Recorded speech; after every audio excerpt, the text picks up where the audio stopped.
Now we come towards the Young's modulus of elasticity. It is defined as the ratio of stress to the strain, and we can write it like this.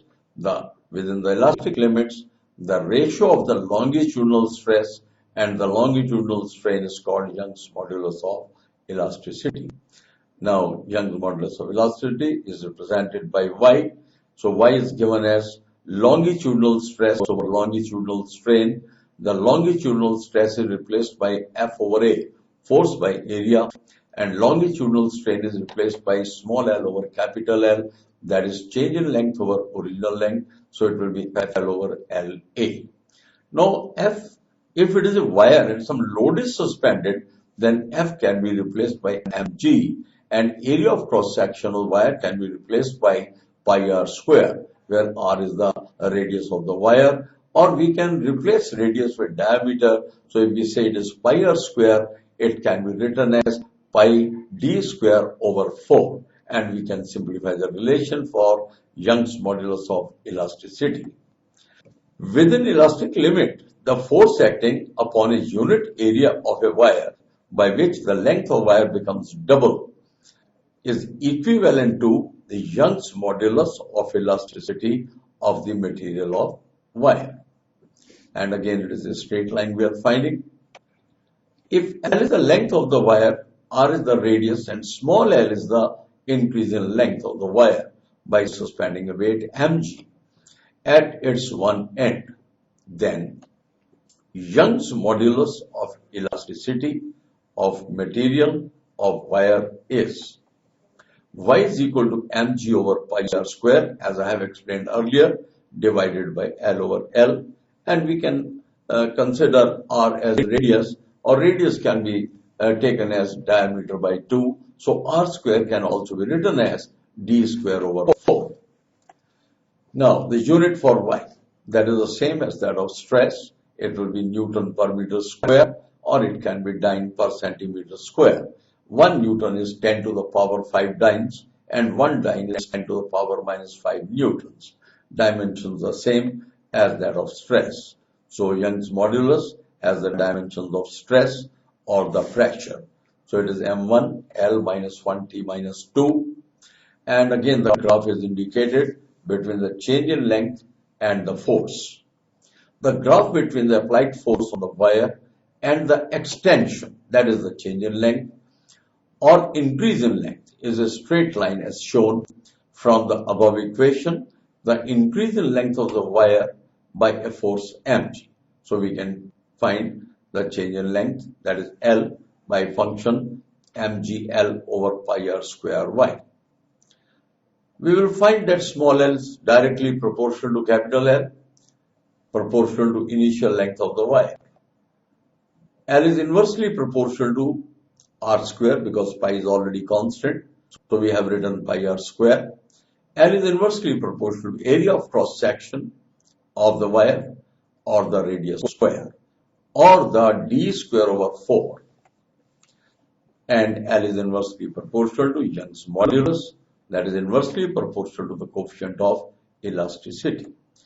On suspending the same weight from the steel and rubber wires of the same length and thickness, the increment in the length of rubber wire will be greater. It makes common sense in comparison to the steel wire. So steel wire is also stretched, rubber is also stretched, but rubber is stretched more. So it takes long time to come back to its original position, but steel takes less time to come back to its original position. Therefore, rubber is less elastic in comparison to steel. So the last concept is why rubber is less elastic. So this is the reason which I have explained already, that rubber is less elastic in comparison to steel. Now we come towards a solid balls. We have taken solid balls, that is spheres, 4 pi r square surface area and volume 4 by 3 pi r cube. And these balls are made up of different material. So if solid balls of different materials are dropped from the same height on a hard surface, the greater the height of the balls after bouncing from the floor, the more elastic the material of the ball will be. So it is like that. If we take clay ball, rubber ball, glass ball, etc., we have to check that how far they are bounced from the floor. If ivory, rubber, and wet clay balls are dropped from the same height after bouncing from the floor, the ivory ball will rise most, rubber ball less, and wet clay ball will not rise at all. Therefore, ivory is more elastic than rubber and wet clay is almost plastic because it does not show, we will find coming back to the original position. Bulk models of elasticity is related to basically the gases, that is fluids like liquids or gases. So with an elastic limit, the ratio of the volumetric stress and the volumetric strain is called the bulk modulus of elasticity, and it is represented by K. So K is ratio of volumetric stress to the volumetric strain. K is equal to F over A over small v over V, so it is F over VA, where V is the initial volume, small v is the increase in volume. Now we find that if F over A is P, then applied pressure will be how much? That is if F over A is equal to P. So in the above, we will find in the above equation of K, where we have written FV over VA. F over A can be replaced by P. So our net result of the bulk modulus velocity will come PV over V. So it is more applicable to the gases, like Boyle's law can be taken into consideration. So now we come towards unit of K. Again, it is Newton per meter square, and dimension is the same as that of stress or Young's modulus. For liquids and gases, the substances, stress is equal to change in pressure. So when we take stress, it is a change in pressure, that is delta P. Now we will say that K is equal to minus V dP over dV. Negative sign is indicating the decrease, where dP is the change in pressure, dV is the change in volume. There are two types of volume elasticity, that is isothermal coefficient of elasticity and the adiabatic coefficient of elasticity. Now when we speak isothermal coefficient of elasticity, we are considering the Boyle's law, that is PV is constant. And if we take adiabatic coefficient of elasticity, then in that case, instead of taking the Boyle's law, we will say that the heat of the system will be constant, but not the temperature. But in isothermal coefficient of elasticity, the temperature of material will be constant and not the heat. So we come to the main concept. Isothermal coefficient of elasticity means it is equal to the initial pressure of the gas. So isothermal coefficient of elasticity is kT, that is equal to P, that is the initial pressure of the gas. If it is a normal pressure, then it can be replaced by HdG, that is height into density into acceleration due to gravity. And the adiabatic coefficient of elasticity, we will find heat of the system is constant, so we will say elasticity is gamma P. That is gamma times of P, and gamma is representing the ratio of Cp and Cv. Cp is the specific heat at constant pressure, and Cv is the specific heat at constant volume. And for air molecules, the ratio of Cp and Cv will be 1.41.